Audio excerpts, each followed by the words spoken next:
Hello, hello, hello. Welcome to Royal Sussex Live. Welcome, one and all.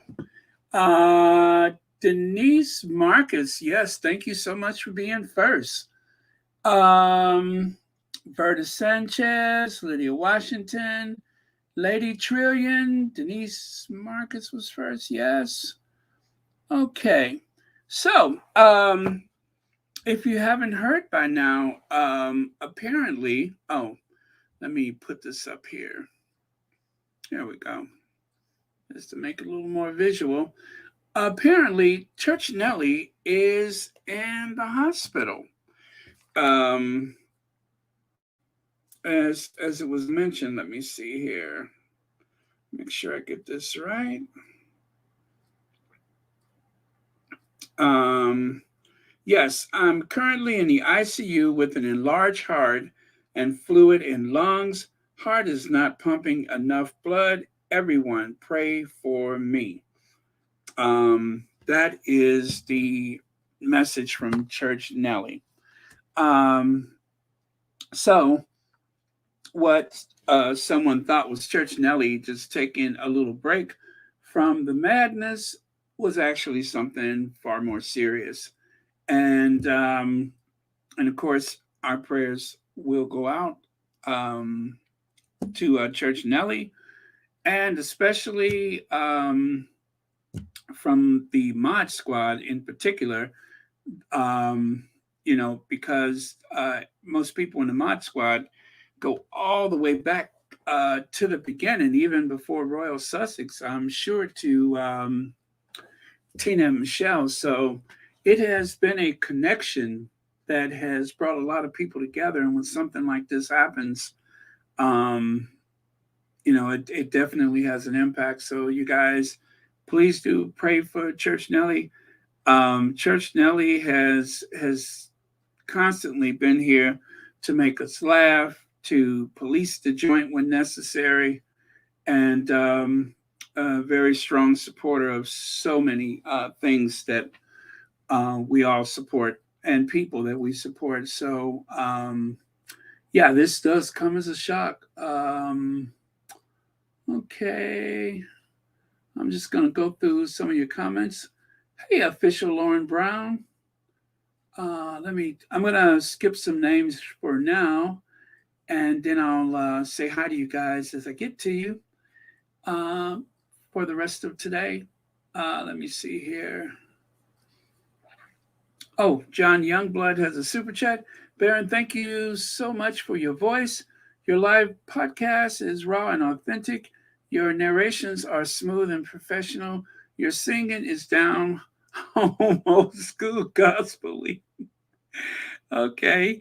And I truly appreciate all you are doing. Thank you so much for that. And thank you for mentioning my singing. I thought it was beyond reproach. I know most people hesitate to approach it, but I really do appreciate that. And thank you so much for the super chat. And thank you, as always, for watching Royal Sussex. Connie Balmer. Wait a minute. One more time. Connie Balmer. There we go. Thank you so much, Connie Balmer. Thanks for the super chat. And thank you, of course, for being a member of Royal Sussex. Hey, Rory. Okay, I'm scrolling down, scrolling down. Val Rich, love that profile pic you have. VS speaks royally. Thank you so much for being here. Yes, and we got to keep praying for Church Nellie. Yes, we need our community intact. Oh, you're listening while I work, so I am not here. Okay, okay. Glad we're in the background for you. I appreciate that. Uh, there's Royal Sussex says he's starting soon. You know that guy. I think somebody really needs to confront him. Um, okay, so I'm scrolling all the way down. All right, scrolling, scrolling, scrolling. Oh, Misty Blue is here. Very good. Thank you so much for being here. And wow, you guys have had quite the conversation, although I shouldn't be surprised. It took me a minute to get here. Hello, Antoinette Kennedy. Um, there we go, Misty Blue. Yes, thank you so much, Misty Blue. Thank you.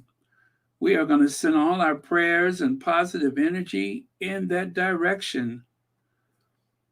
Um, oh, Elaine Parker, thank you so much for the super sticker and thank you for watching Royal Sussex. Jael Bolander, thank you for being here. Audrey Teschner, thank you so much for the super sticker and happy Wednesday to you. Okay. Oh, okay. Backyard Garden Flow 2021. Thank you for the super sticker and thank you for watching. Oh, thanks, guys. Thank you, ladies and gentlemen. I really appreciate it. Laverne Lockhart, thank you so much for the super sticker. And thank you for watching Royal Sussex and also for being a member of Royal Sussex. Okay, so there we go. That's the last one. Lady Peach Church and Ellie praying for speedy recovery. Yeah, it sounds, you know what, guys? I always say when a person is at the hospital and you know they're being treated, everything that can be done is going to be done. And that's the important thing is that, you know, sometimes, like I've had medical emergencies myself, and I I'm always glad, you know, for what um, the medical professionals do. You really cannot downplay their contribution to everybody's well-being, especially when you're the one in the hospital. So yeah, that's those are the people that I really admire, especially coming through the pandemic, the sacrifices that they have made. So, you know, we always need to pray that they have the strength and the wisdom and the ability to do what needs to be done because they do that in some cases, sacrificing their own well being to comfort other people. So, but I'm pretty sure Church Nellie is going to be just as feisty once she's on the mend and she's back in here. So, yeah, nothing but prayers, love, and positive energy. Okay. All right. Thank you so much, you guys, for sending out your prayers. Greatly appreciate it.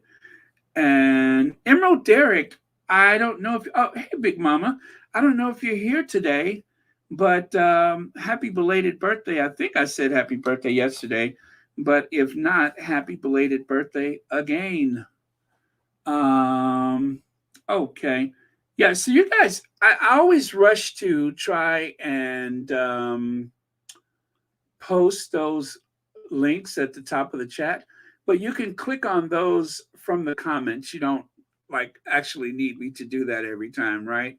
Although I do like to highlight most times, but just asking because I wasn't sure about that. So, anyway, you guys, I got a lot of stuff, and I actually could have started a while ago, but I just wanted to make sure everything was just so. And I don't know. I'm just. Oh no! Oh no! Dr. Shola. Dr. Shola seems to be having a spot of bother, swollen, painful knee. So glad I did. I mean, I'm sorry. So glad it didn't flare up during the London Marathon. God is good. Now I'm going to let it heal and rest properly. No running for a while. Wow, isn't that something? I was trying to close out the Twitter so that I could, so I don't have the computer running so hot, and that pops up. All right, so let me get out of that before I get stuck with my face in Twitter, and we can get on with it because we got plenty to cover. Uh-oh. All right, where is that at? Okay, okay. All right, see what I mean? I'm out of here. I'm out of here. Turn off the Twitter. Okay.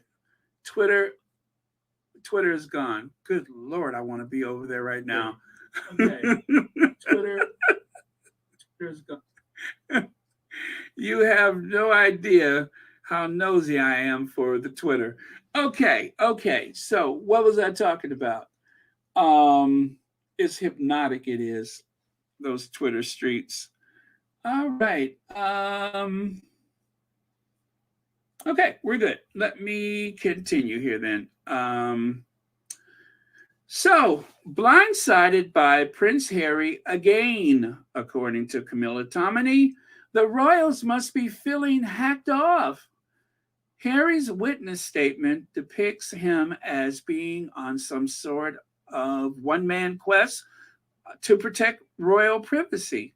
Now, that last part, I do like that. Harry is trying to protect royal privacy. And according to Royal Suitor, what Prince Harry describes as a very large sum has been classified to be around £1 million by the Telegraph. That's a sizable payment considering Prince William only received £88,000 when a French magazine published topless photos of Kate. So, the royals will sue when it suits them, when they feel as though they have faced some sort of an affrontment or humiliation, they will sue. Everybody knows that they will sue. Although they try to withhold that right from the Sussexes, in particular from Prince Harry. Um, they tried to withhold that right from Prince Harry so that they can wheel and deal and to extrapolate the outcome that they want without Harry seeking any type of monetary, or I think for the most part, Harry wants an acknowledgement and an apology. That's what's driving him. As you know, he's suing for £200,000. That's not a lot of money. I mean, and likely Harry would donate it anyway, so that's not a lot of money. Oh, mad world, do tell. Did anyone notice that Good Morning Britain has turned on their comments on YouTube? Does that mean that there is no longer an invisible contract? Wow. Isn't that something?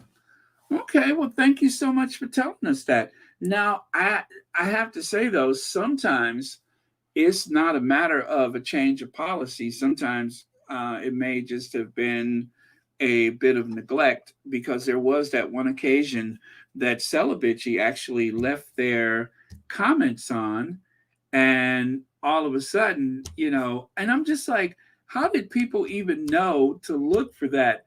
And you guys won't believe who one of the people were in the comment. Oh, yes, you would believe it.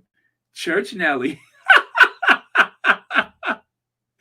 Church Nelly. So, Church Nelly, if you're listening, you have to get well because this just ain't a squad until you come back. So, I mean to tell you, out here on these YouTube streets, Church Nelly is always in the chats, rallying support for our faves. So, yeah, that was it just jumps out. I saw, what is it, the palm trees, the whiskey sours or whatever emoji she used.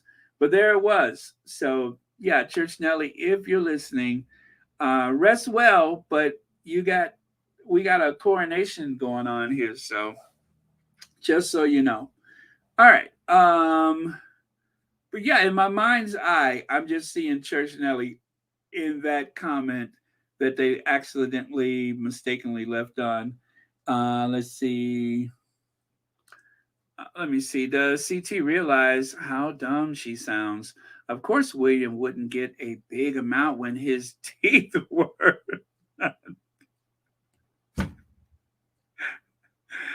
Oh man, yeah. I'm saying teeth, but I know what you mean. I'm just gonna say teeth. When his teeth, Well, okay. Well, listen, VS, I have something to say about that. It's something I said before, and I will share it in very soon. But it's about that 88,000 pound amount they received. I wonder if that's like 100,000 euros, and that was the the what do you call it? The amount in pounds. I'm sure it was probably a nice round number. Okay, so right here, Prince Harry court claims leave coronation peace hopes in tatters. And this is not Camilla Tominey, this is Victoria Ward. Duke drags his brother into hacking case as he says he received secret Murdoch payout. Well, here they say secret, but over here it seems more like it's been confirmed that there was a payout. So, okay, yeah, it was secret, but yeah, okay. So Prince William received a huge sum as part of a private settlement for being of okay, let me see what that says. Being a victim of hacking, Prince Harry alleged in High Court papers, there we go, made public on Tuesday as part of his case against owners of the News of the World and The Sun. The payment, which the Telegraph understands was around £1 million, proves the existence of a secret agreement made between the royal household and news group paper, or NGN, um, made in part to help rehabilitate the Queen. The Duke claimed, well, yeah, the current Queen, not the late Queen, but he also alleged. See, that's why that's not good to use that. They should say Queen Consort because okay, you understand what I'm saying? That's why that's confusing, made in part to help rehabilitate the Queen consort, the Duke claimed. He also alleged in his witness statement that Queen Elizabeth II was personally involved in the secret pact, but later gave him permission to bring his own case against the publisher. So, and I'm wondering if they are going to try to downplay the idea that the Queen gave him the go ahead. You know what I mean? Like they're going to try to flip it around and say, oh, no, the Queen didn't do that, or he was taking advantage. They'll find some kind of way to make it not so. And I'm really surprised that they haven't done that. Although the fact that they haven't is a good indication that Harry has some evidence to say that that's exactly what it was. And that's the thing that I'm thinking about right now is how much evidence is Harry going to throw out there to back up his claims? The fact that they're not disputing them, you know, probably means that Harry has some concrete evidence. Lex says they are lowering the amount, like with the Jubilee, coronation, security, etc. Mr. Peghead got more. If not, he sold out his mother, Harry, for little. Yeah. Um, I don't recall seeing an actual amount. Let me see. Understands it was around £1 million. Proves the existence of a secret agreement. Yeah, I don't know. They're not given an exact amount. So, but then too, the fact that that was kept secret does not look good for the institution, and of course, it's hard to make the tabloids look any worse because after all, they're the tabloids. So thank you so much, Legs. Thank you for the super chat, and as always for watching Royal Sussex. So there you go. William and Harry, Harry and William. Is really sad that William seemed to have been playing, allegedly, possibly, playing both ends against the middle. He got something out of it, and I wonder if he shared that with his brother. I don't know how that came out, but those court documents that Harry dropped, um, I mean, it it really upset the apple cart, so to speak. That was quite a revelation. I'm still at a loss for words with how this is hit. So, okay. And then right here, Murdoch's news group paid settlement to Prince William. Court filing shows a legal filing by Prince Harry in his own case against the news group claims his brother received a huge sum of money. Again, there's no exact amount to settle phone hacking allegations. So, this, of course, is the New York Times, the old gray lady. And when you see it in the New York Times, it's just that much more credible.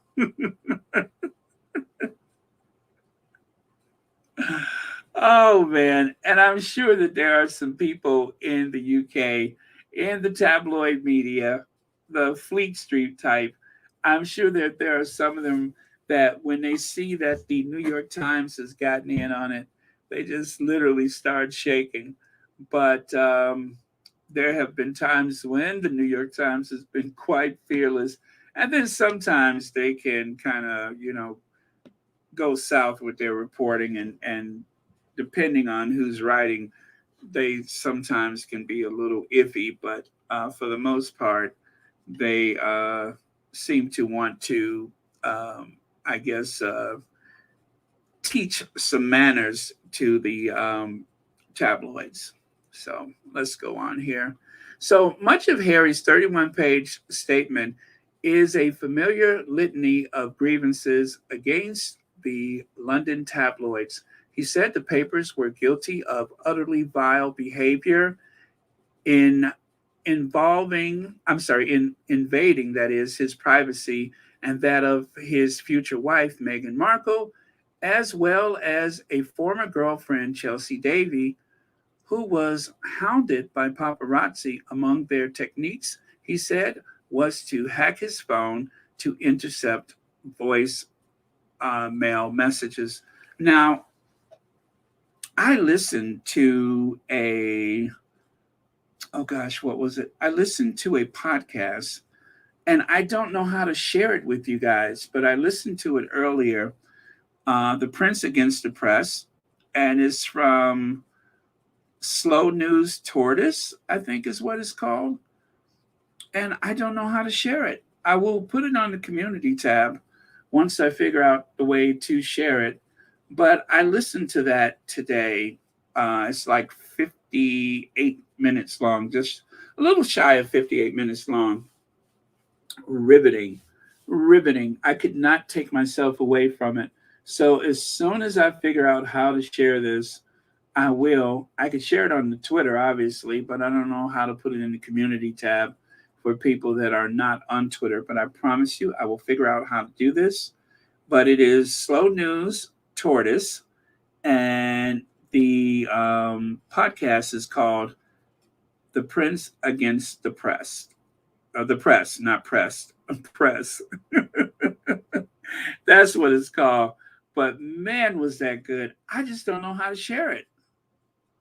Um, yeah, when I figure that out, I will do that.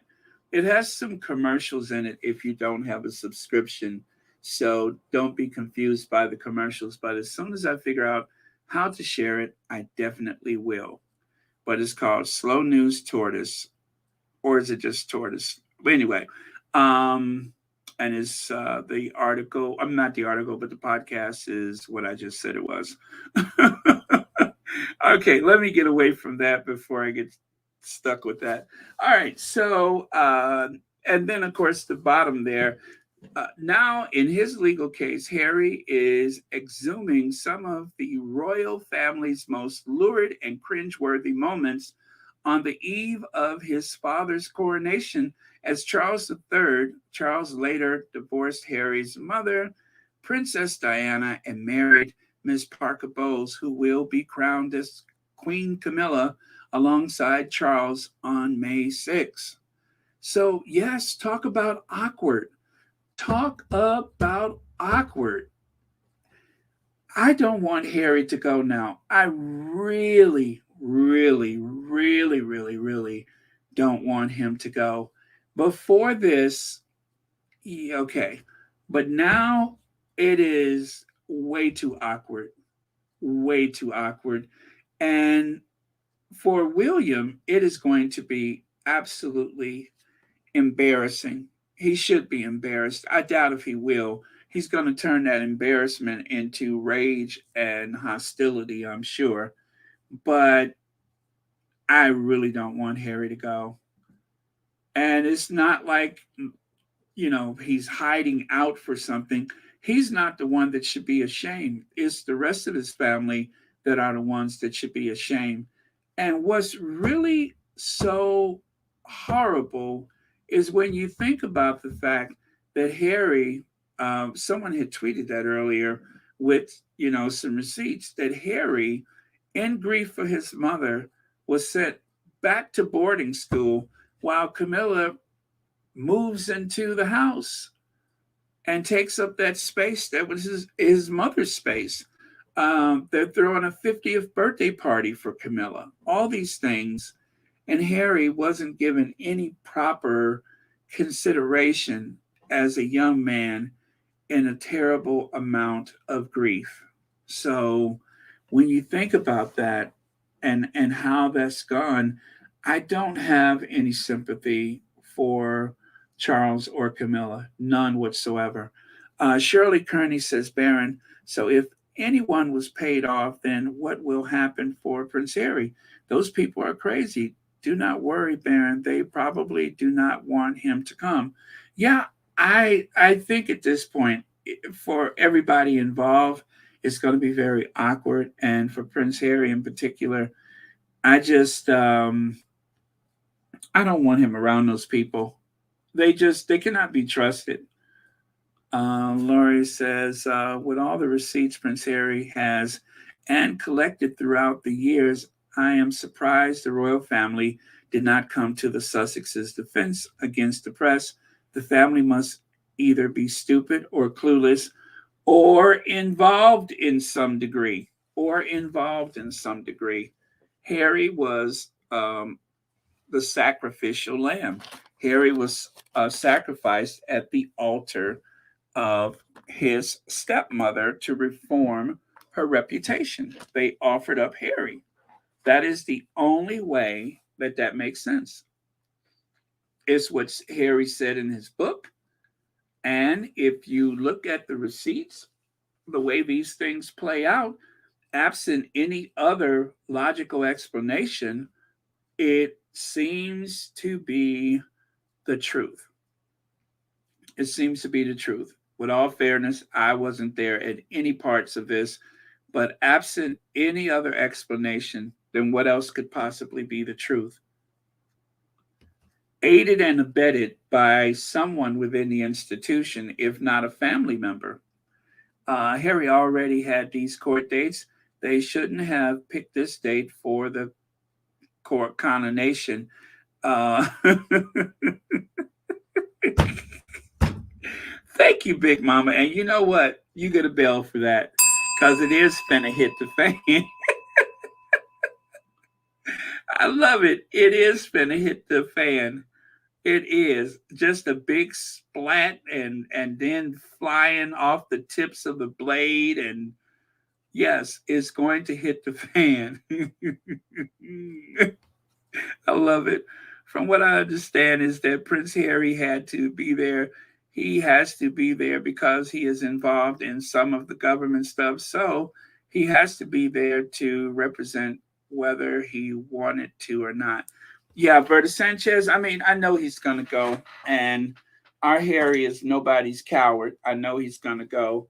And he is not one to give in to that. His life has been conditioned to not blink an eye about certain things, especially in a public setting. So they made his life miserable. He has nothing to be ashamed of. They tormented and tortured a child, even though on the surface there was this agreement after Diana that they would leave the kids alone and let them have their youth, right? That is what they agreed to. All parties agreed to that. But according to all this information that's coming out, it appears as though they were still actively gathering information any way they could using whatever tactics possible, hacking phones, surveillance, and of course, putting bugs on the car, putting, what do you call it? Not, I don't think they called it GPS at the time, but they used the radio frequency to lead them to whichever vehicle. They also had their amount of surveillance on the Middletons, and I'm curious whether or not they've actually received any payout. A lot of these people settle. The vast majority of people settle, and there are no cameras, there's no limelight, there's nothing. There's a discreet settlement, and then it goes away. And in that podcast I listened to earlier, they explained that the reason why a lot of people settle is because of the uncertainty of court. And most of the people that file these suits against the papers would never be able to pay the legal costs incurred by the defendants or the tabloids, and so they are encouraged by the court. By the court, they are encouraged to settle, and so that's what most people do. But Harry doesn't seem to be interested in the money. So there you go. Hey, you guys, Claire Kane is in the house with those highly polished professional videos that she makes. Um, I I think it's incredible. The information is top drawer, and style wise, the videos are second to none. Love it. Thank you so much for what you're doing.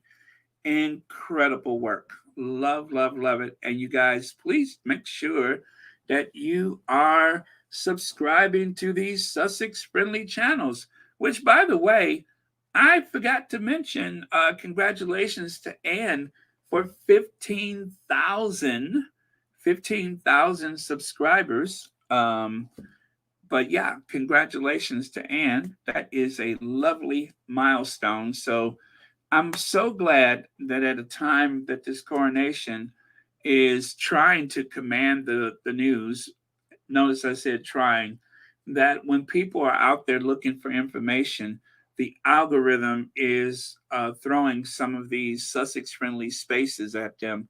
That is a good thing for everybody involved. Let's see. Shirley Kearney says, Baron Big Mama is right. And really, in a way, this can be a divine intervention for the truth to be revealed, for the world to see the truth.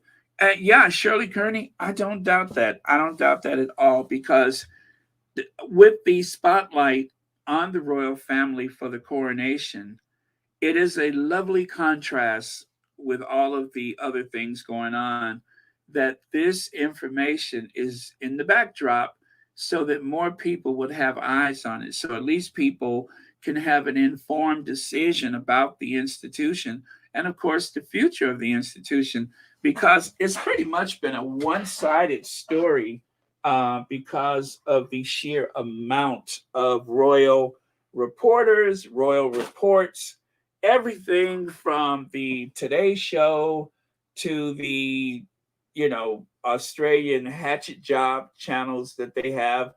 All of those things, they seem to be anti Sussex.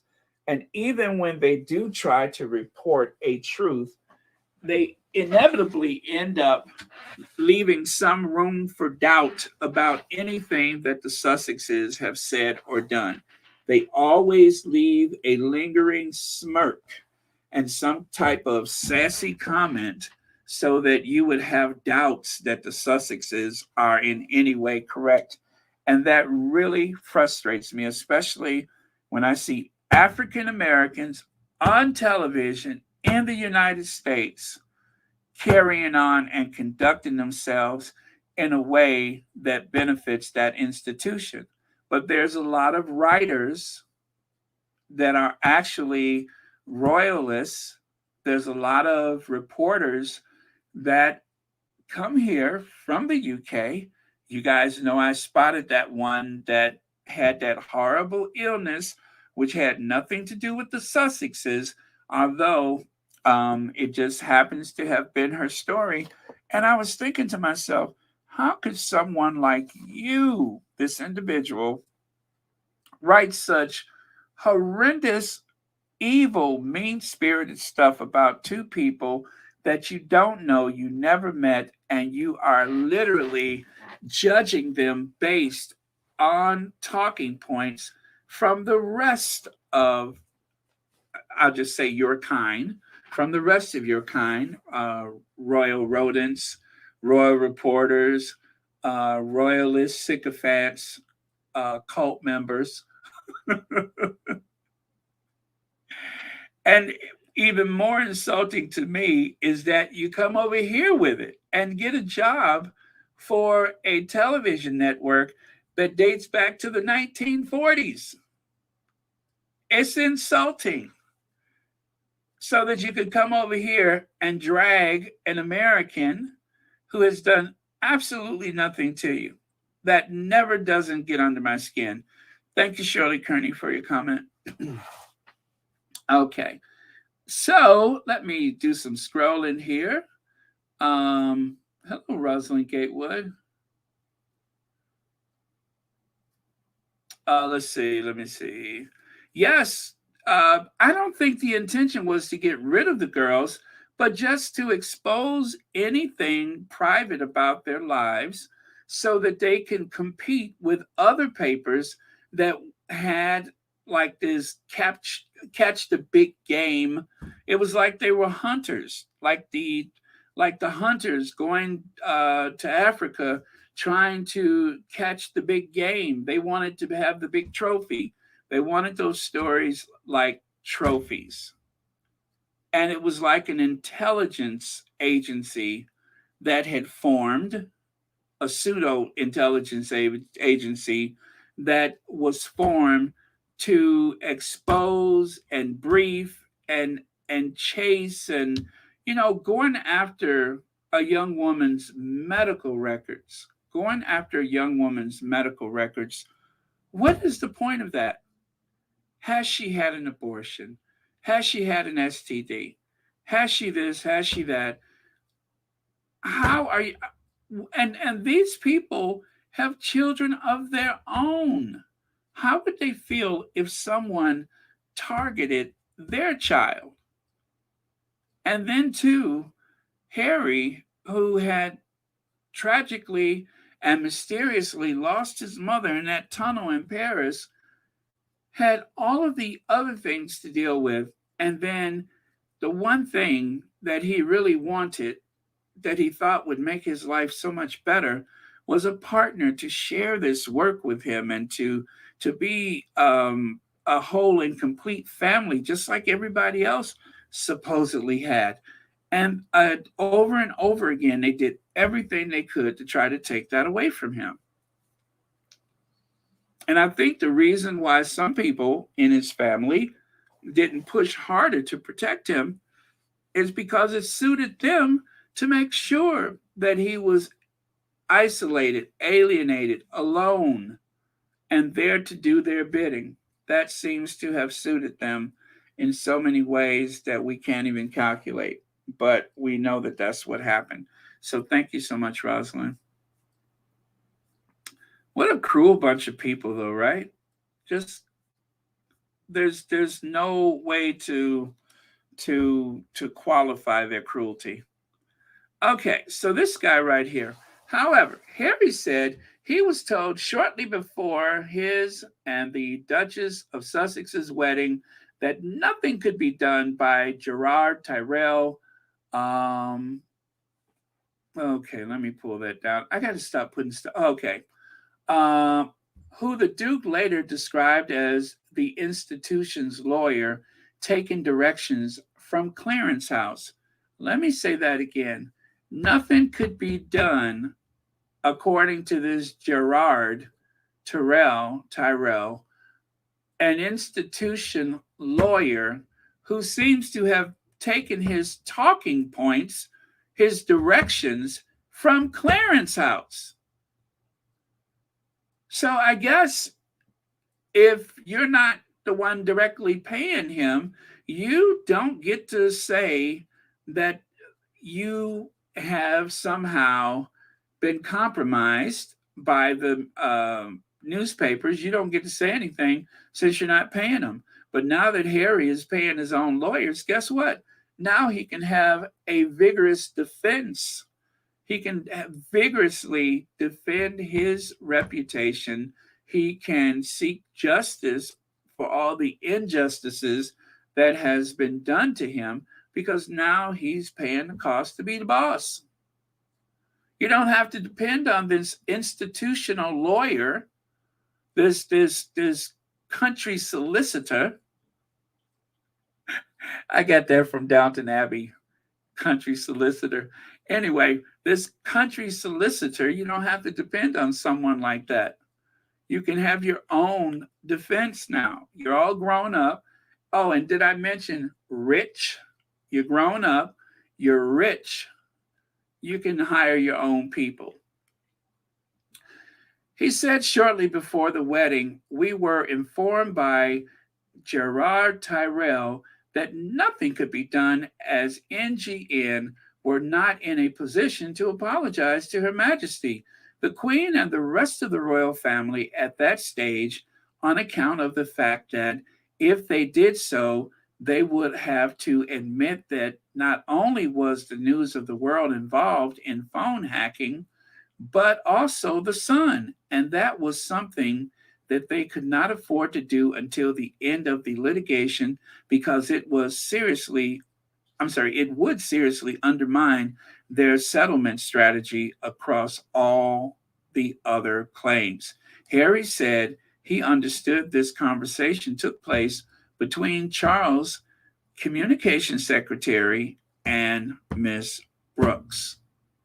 Okay? How about that, you guys? How about that? And so when Harry kept asking about the ability to sue, to go after these people for what they had done to him, the royal family was getting things set up the way they wanted with the tabloids. In other words, protect the reputation of the Queen Consort, right? Or at the time, Camilla Parker Bowles. Also, make sure that nobody brings up that doggone tampon gate, right? And anything else that could prove awkward. And I think one of the things that's missing from the conversation, the occasional little barbs that they would throw about Princess Diana's reputation, Princess Diana's life, her mental health, all of those little shots they kept firing toward her, and she's dead and buried. And still, they had not done enough to her. They had not done enough to her. First, the person dies mysteriously, or in other words, kill the person and then kill their reputation. That's what it appears to be. Kill the person, kill their reputation. If it wasn't for the constant leaks and surveillance and God knows what else, then Princess Diana, in all likelihood, would be here right now. You know, she would be here right now. But not for the tabloids. Not for the tabloids and not for the institution. Not because they made her life miserable.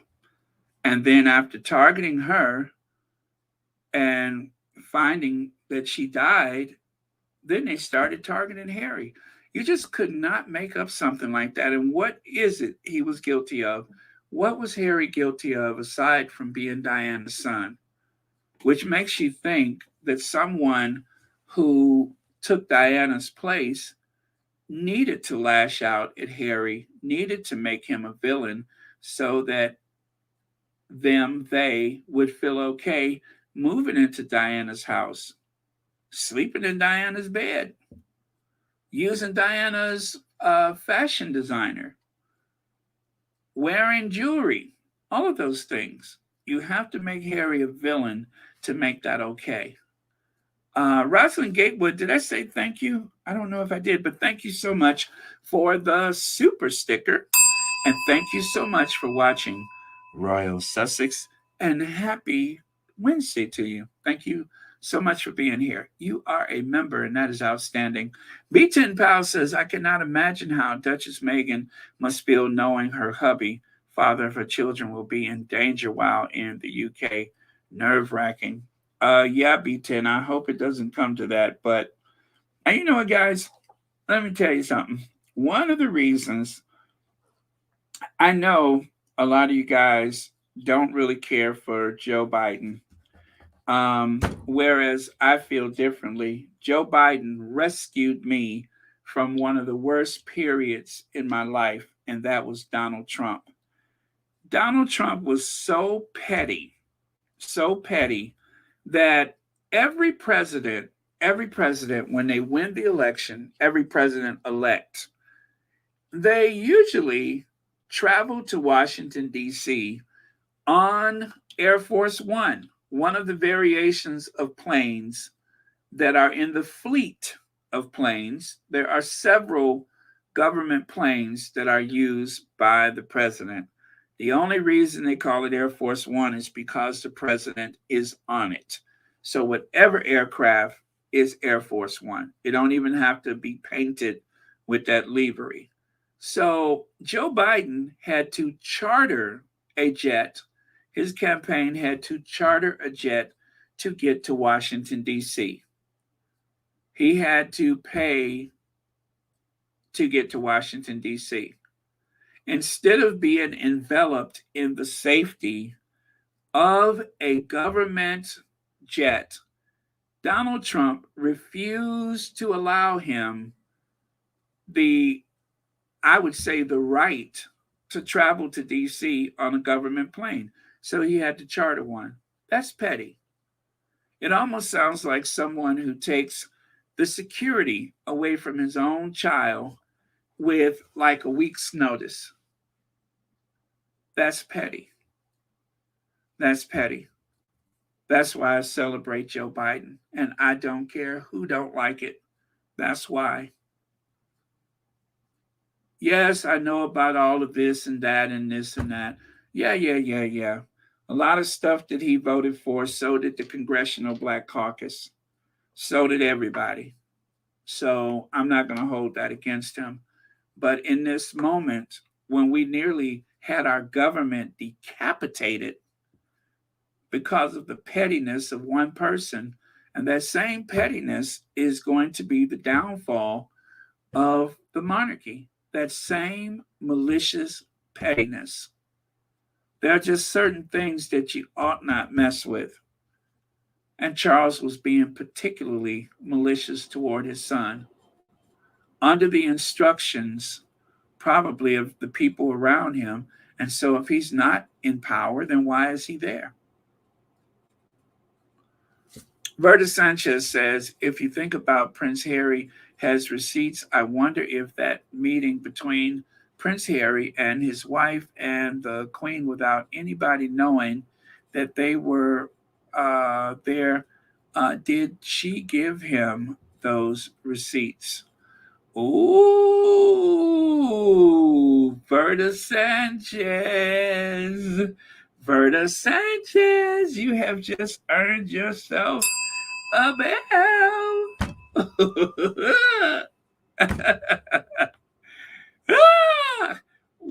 Wow. Now, this just changes everything. I didn't think about that. Verda Sanchez. Boy, I tell you, when you know, you know. How about that? Okay. Well,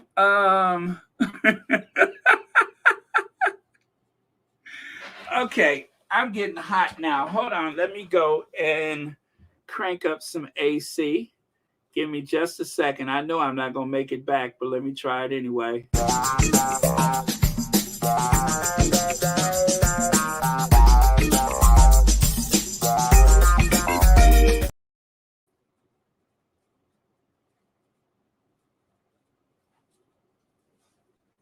Okay. I tell you, a baby boomer just can't cut them corners like they used to. Oh man. You know, it takes me half of the trip to the thermostat to stand up straight. I don't know who I thought I was. Um, I call myself running up to the thermostat like O.J. Simpson, but instead it was more like Clara Peller. Okay. Oh, Jamila, thank you so much for the super sticker, and thank you so much for watching Royal Sussex. Yeah, I need to have like a webcam on me when I'm making that run to the thermostat. It's sad to watch. It's sad to watch. You know, it's like the evolution of man. It takes me halfway there before I'm even standing upright. Um,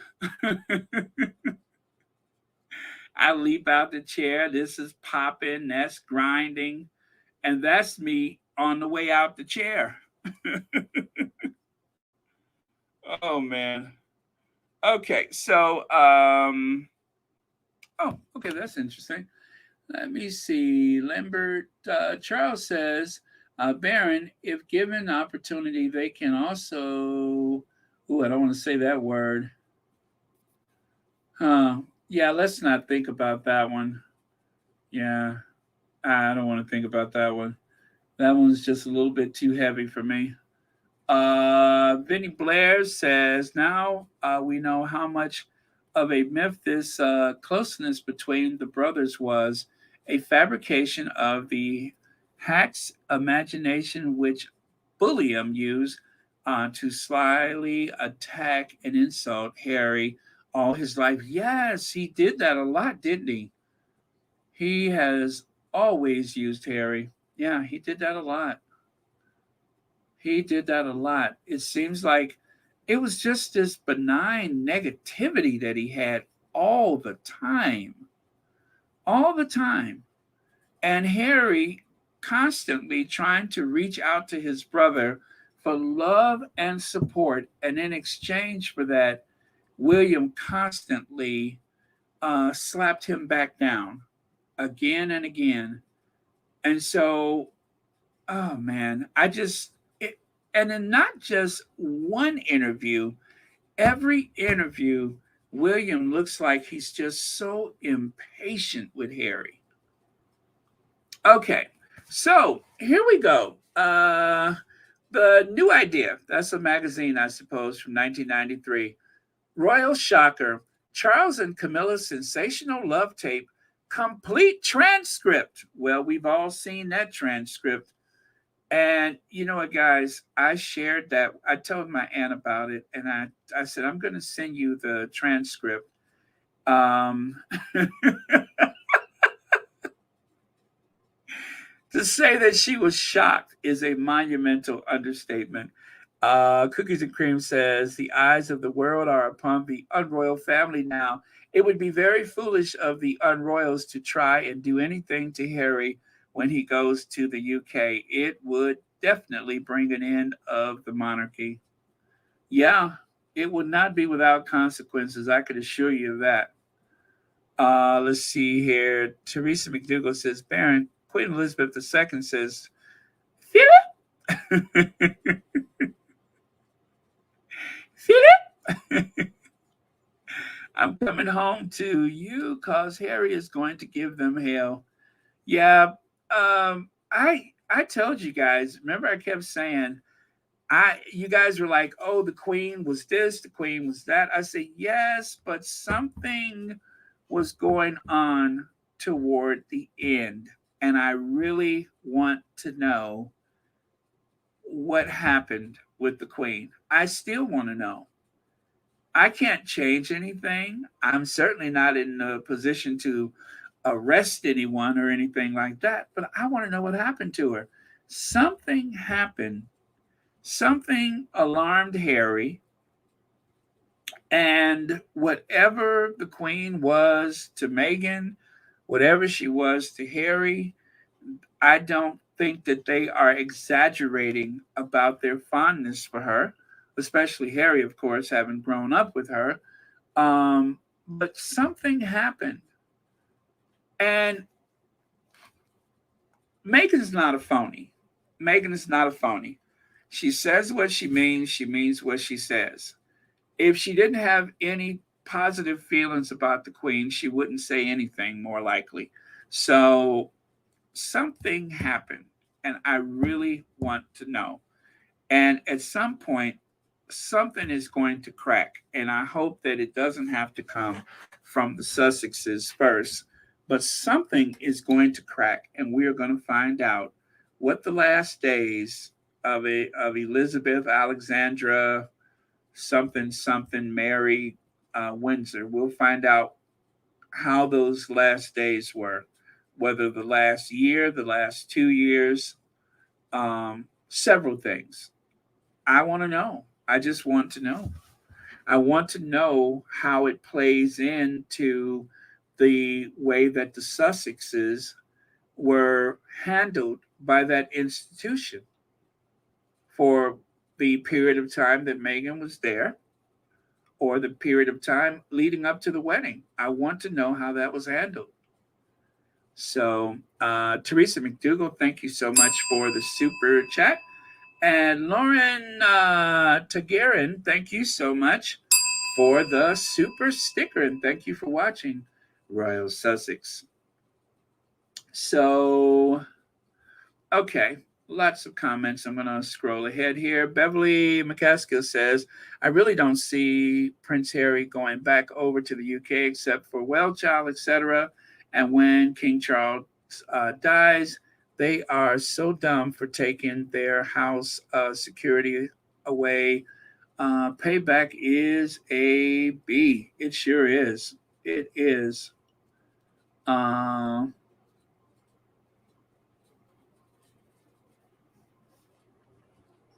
Yeah, Mashar, that's someone who found out. I saw him walking his dog with that smug look on his face.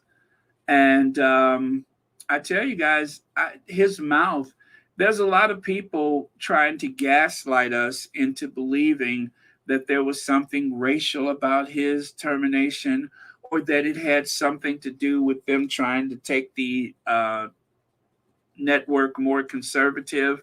How about Don Lemon has been a problem for a while and it just finally caught up to him? It finally became, I mean, they already took him off of his regular shift, his regular gig, and they put him with two other people. That was a demotion. He was on his way out the door. That was a demotion. He knew it. Maybe that's why he was so combative. But I don't, it's certain things that men should not do. Men should not have such a contentious relationship with women like that. And some of the ways that he would mouth off to the women that he worked with, and then you see him treat men with more respect and more consideration. I thought that was embarrassing. That was just, I'm embarrassed for him. I really am. And then, of course, his hypocrisy. It was embarrassing. I am embarrassed for him. But I didn't like the way he spoke to women. He had to, I would say, too girl friendly with them. You know what I mean? Just too girl friendly. Like, like he's their old good girlfriend, and they're going to stay up and braid each other's hair and talk about boys. You're not going to do that. And so all that snarkiness and stuff that he had, I I could not stand to see it. I did not like it. He treated different people different ways. He wasn't really consistent when it came to women. So yeah. And some of the ones that he would take, like April Ryan, you really want to come for April Ryan? Really? Really? Oh, I didn't like that. I did not like that. Let me see. Mama Kamara says, Baron, I'm disappointed in some African American women. They are on radio silent about Megan's abusers. They say nothing. You know, the thing is, they ask people in situations like if they're doing an interview or something like that. But for the most part, um, they only bring it up to people during an interview if they are going to get something negative in return for it, something that they can run for a couple of days. So and so lashes out or slaps back at and that kind of stuff.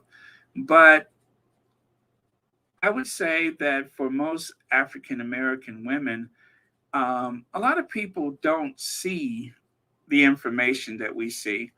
We're kind of in a particular, what do you call it, a niche when it comes to the news. And so it's not really, I guess, a place where a lot of them would even have that as a topic. You know what I mean? So when Megan is out and about, when Megan is doing things, when Megan is, in the spotlight or something like that, which has actually been very rare. So it's just not something that is topical. But when they do come out for, they come out for. But most people are not following the Sussexes as closely as we do. And I'm trying to avoid saying echo chamber, but there is a certain echo chamber that even the Sussex squad is in when it comes to the Sussexes. And so I would say you really have to be aware and respect the amount of information that we are exposed to day after day. And Megan's not controversial enough for them to just bring her up in conversation or to even, go on the defensive if she's not trending at, one day to the next. We only seem as though it only seems to us as she's trending because the tabloids won't stop talking about her. But depending on your search habits with your social media, then yeah, Meghan and Harry pops up all day, every day. But most people just don't see that. And this is something I had to explain to a friend of mine that says, "Oh, the Democrats they don't do this, they don't do that." Most people don't see the same information. It's regional, it's municipal, it's statewide, is a whole bunch of factors. Also, it's your viewing habits, it's your reading habits, your search habits. That is how you see that. So, Megan just has only been seen publicly a handful of times in the past 6 months. Yeah. So I think that is one of the reasons why there's not this very large, vigorous defense. Nobody asks them. They just don't ask certain people. It's not topical most days, except for those of us that are watching or viewing or witnessing these different articles and stuff trending about the Sussexes. So people have a very limited amount of information. So it's amazing. And it goes back to what Megan said when she was on maternity leave, that she was in the Frogmore Cottage, and every day, all day, there's stories trending, people talking about her. And she said, I was everywhere and nowhere at the same time. And that still seems to be the case. She's everywhere and nowhere all at the same time. It's amazing that a newspaper could have 44 stories in one day about someone who's not running for public office,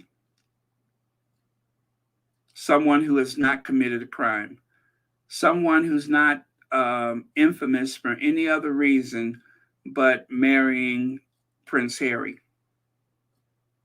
But that's where we are. So I wouldn't put too much consideration into that. But you feel what you feel, and that's okay too. But I'm just saying for myself, you have to really read how things trend and where people's thoughts are. And what gets some people certain notice and certain protection is different from person to person. Okay, I hope that was helpful. I did my best.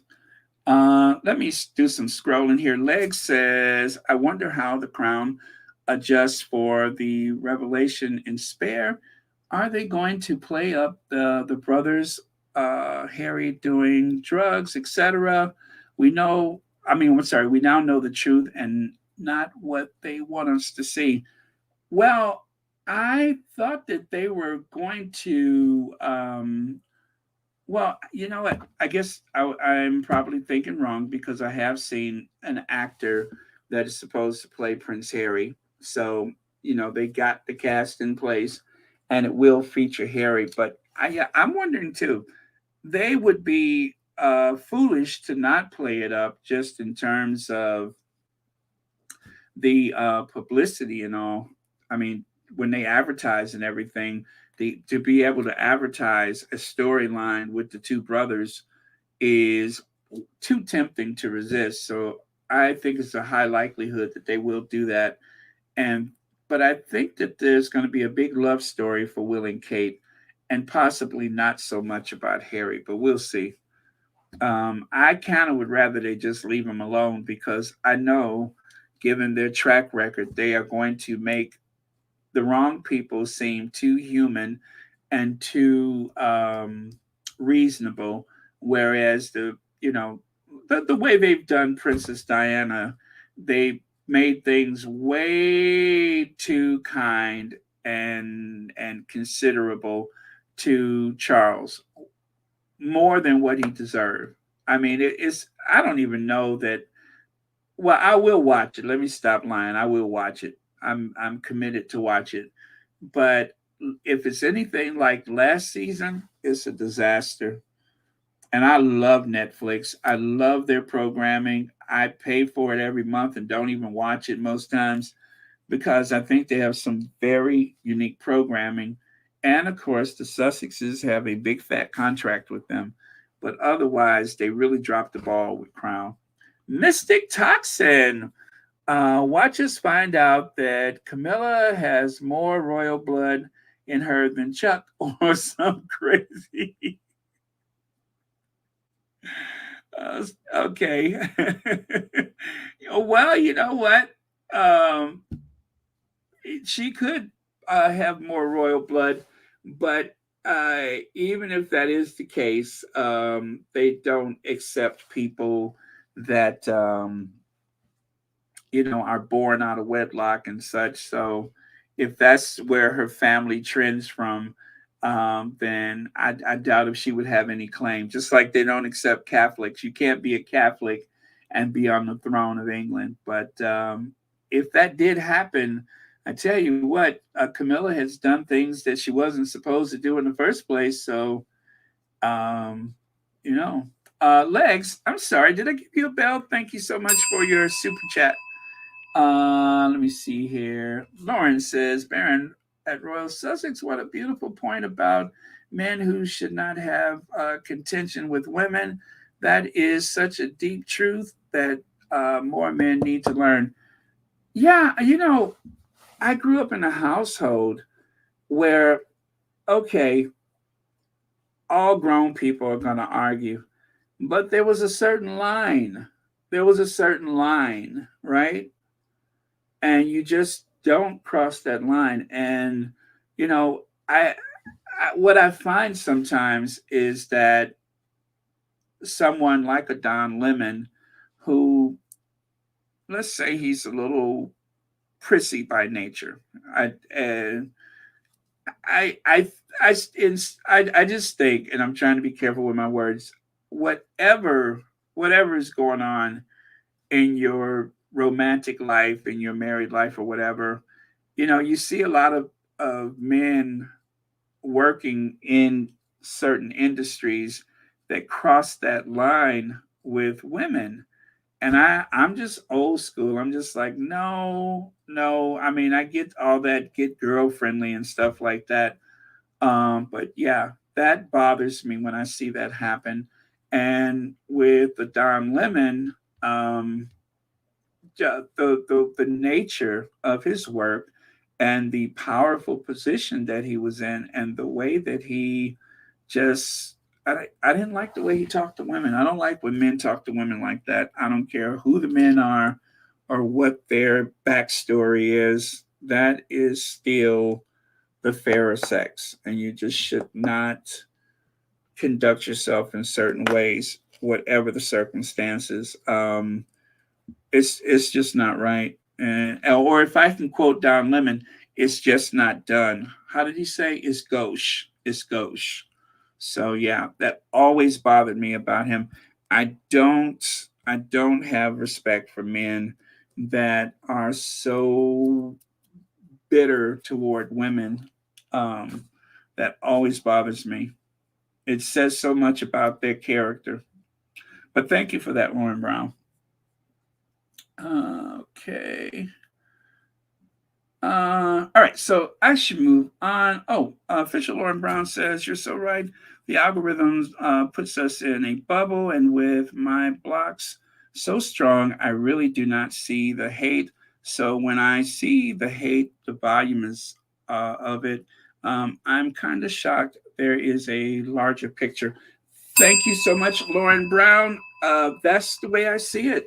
Is that we're all in a bit of a bubble, and we see certain things, and I just don't think people consider that what you see in the media is not necessarily what other people see. That's why it's very difficult for me to, um, I guess, have any bad feelings towards some of the MAGA people. They just don't know any better. I mean, there are MAGA towns, MAGA counties. They don't see what you see. They don't witness what you witness. They don't get that in their feed. They are very fearful. I forgot, where did I see that? Where they said that there were people that were so convinced that Obama was coming to take their guns that they buried them in the backyard. Where did I just see that or hear that from someone? Because Obama became the boogeyman and that he was out to get them. And they believed it. But if everybody you know is saying that same thing, and those are the people that you love and trust, are you going to believe the man in the three-piece suit on television? Or are you going to believe your neighbor? And if your neighbor watches the man in the three-piece suit and he or she can give you a reasoned explanation for why they are correct, then in the midst of a global pandemic, you are going to sit down with 12 other people without taking any precautions and eat your Thanksgiving dinner. And yes, in about 10 days, maybe three of y'all ain't going to be here no more. But that's what happened because of the misinformation that they got from the right wing media, that they thought it was a matter of patriotism to take no precautions in the midst of a global pandemic. But I don't blame them for that because that's the only truth that they were exposed to. It's a very big gaslighting that goes on.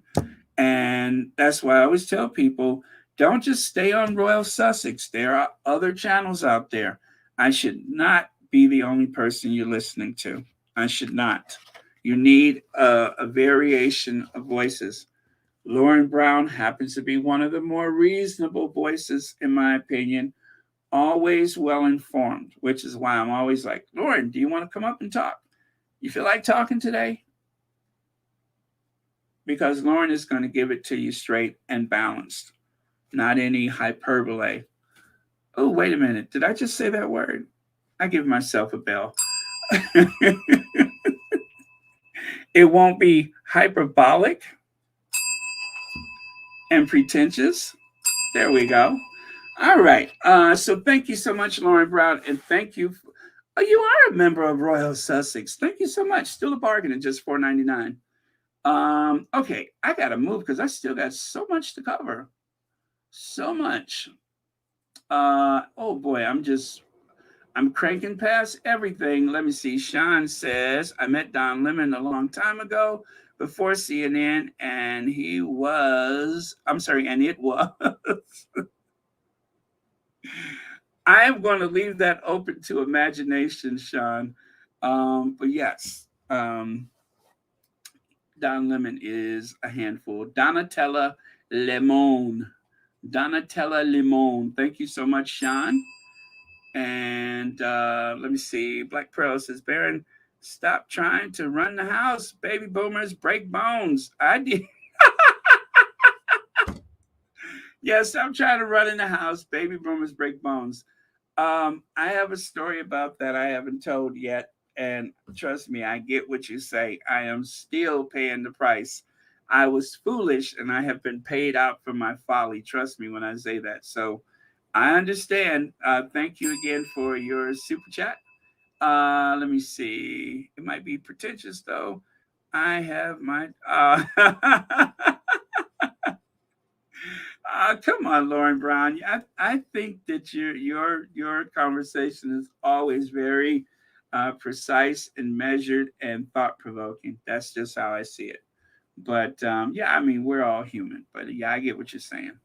But yeah, you're good at what you do. So all right, so 6 minute love tape could cost Charles throne. Well, they said that years ago, and that doesn't seem to be the case.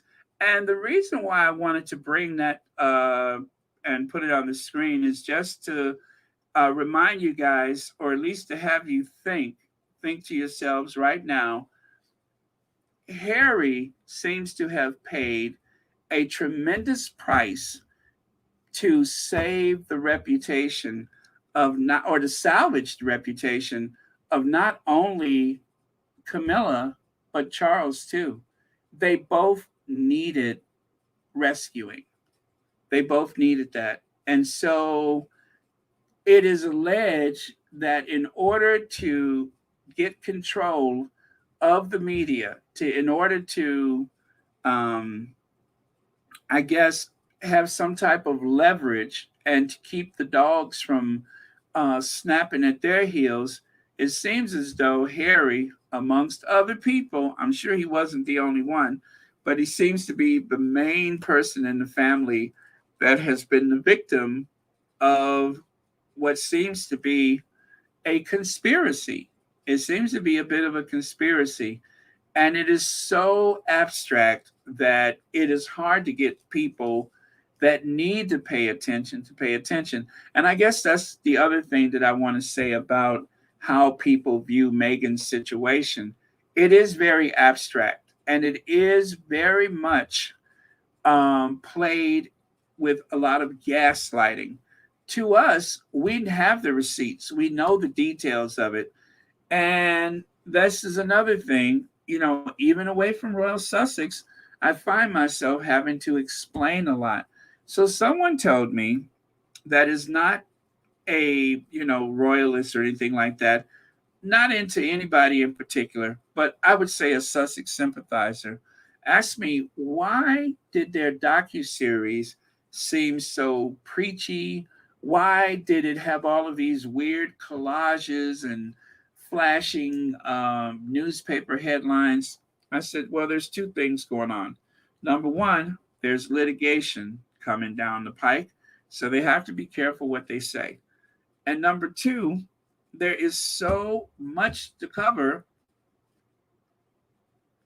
that, in spite of their efforts, and in spite of the wonderful director that they have and everything, the team that put it together, they, even with 6 episodes, they had a limited amount of time to try to educate the masses of people how awful that institution has been toward them, how awful the tabloids have been toward them.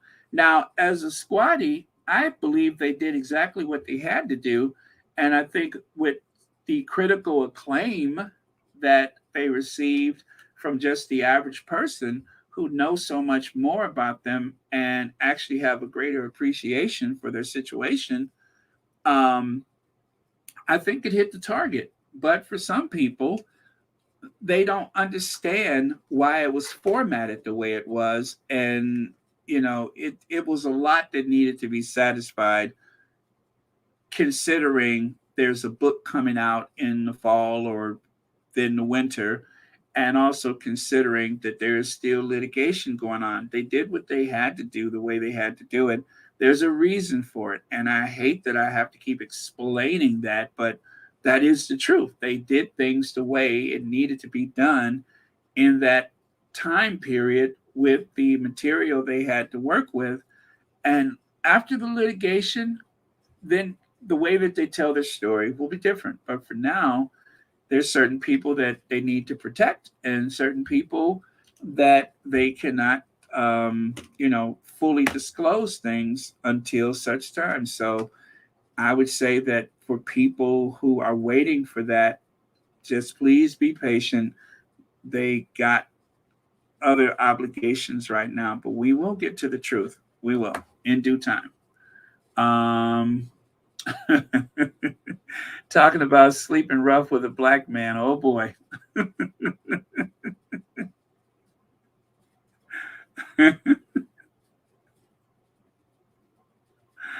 I'm not sure where that came from, but thank you. Thank you, Sean.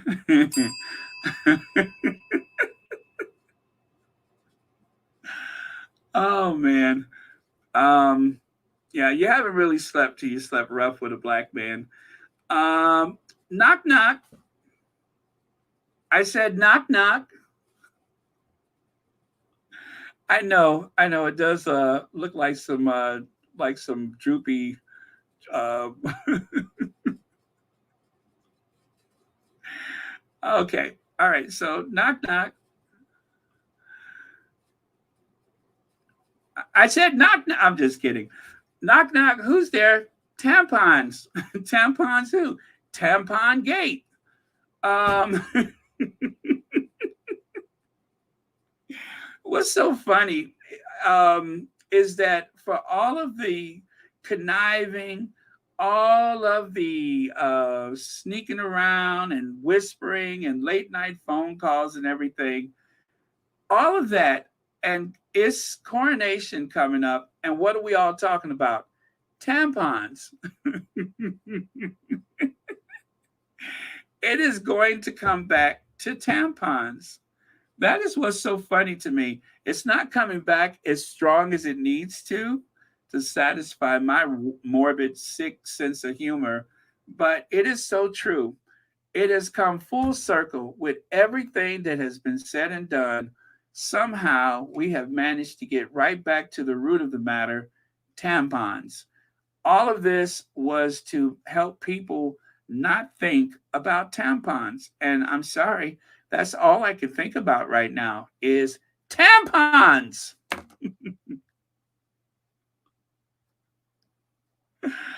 Oh man. Okay, so closer. C'est leur history. Um, this is the magazine cover where Miss Kate's um, chest was on display, right? Um, this is the magazine cover. And as I said before, I think paying 88,000 pounds, if they were paying pound per inch or whatever, I just think that that seems like too much money. If you're going to pay that kind of money, don't you think that the subject should have cast a greater shadow? I just think that, and I think when this magazine came out, they may have been in Pakistan. I think they were in Pakistan. So that's why she's wearing a head cover, is because they were in Pakistan. But yeah, I just think that it's not fair, and that if you're going to pay money, you ought to cast a greater shadow if you want that kind of money. And then fast forward, you guys remember this happened. You would have thought Kate had never been to a mosque the way she seemed to misread the room and stick her hand out and try to make contact with a holy man, a man of the cloth, a man of the mosque, if you will. That was a serious faux pas. And you would think she would know better considering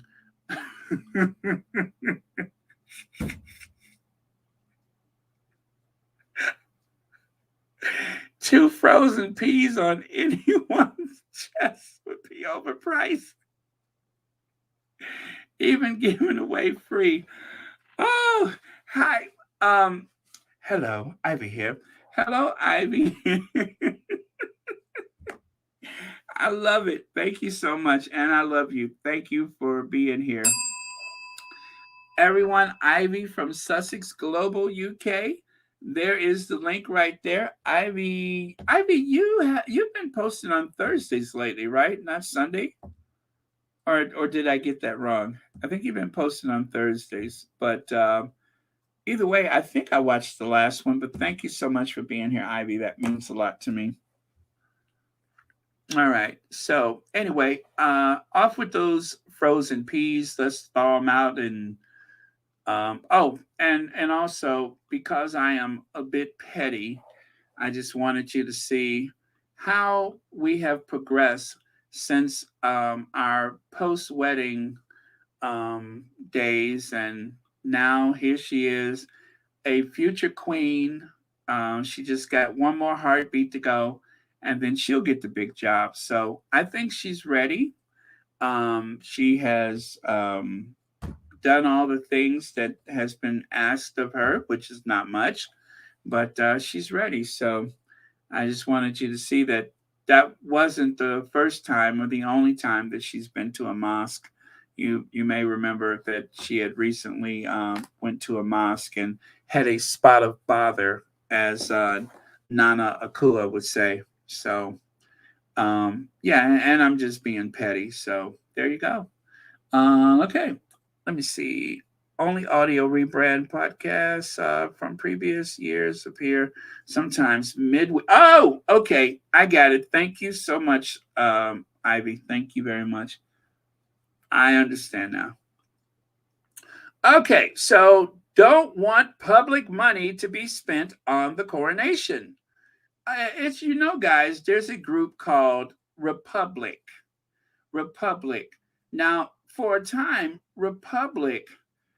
Now, I didn't see this, but I have been told that Republic sometimes would say some pretty dodgy things about the Sussexes. And I think they have finally figured out that they were taking the wrong course, that they would gather greater support if they leave the Sussexes alone. After all, they're not receiving any public money. So why would you have anything to say about them? Harry's not going to be king. What? What? What I do? What? Sonya Johnson, what I do? I didn't do nothing. I'm just sharing a photo for a little historical reference. What I do? I didn't do nothing. And why is my voice so high? I ain't do nothing. I'm just sharing some information. That's all. What? What?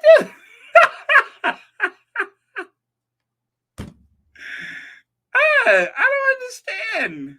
What offense have I committed? I'm just sharing a little information. I mean, after all, they keep saying that Megan wants to look like her, and I just want people to know that nothing could be further from the truth. Um, they both are very individual. And when it comes to Kate, she's even more singular than most people I know. And that's it. There was nothing else. There was no.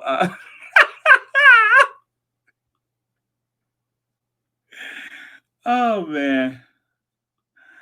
Oh, and this had I wasn't doing anything here. I was just showing you how a royal princess goes about her day. That's it.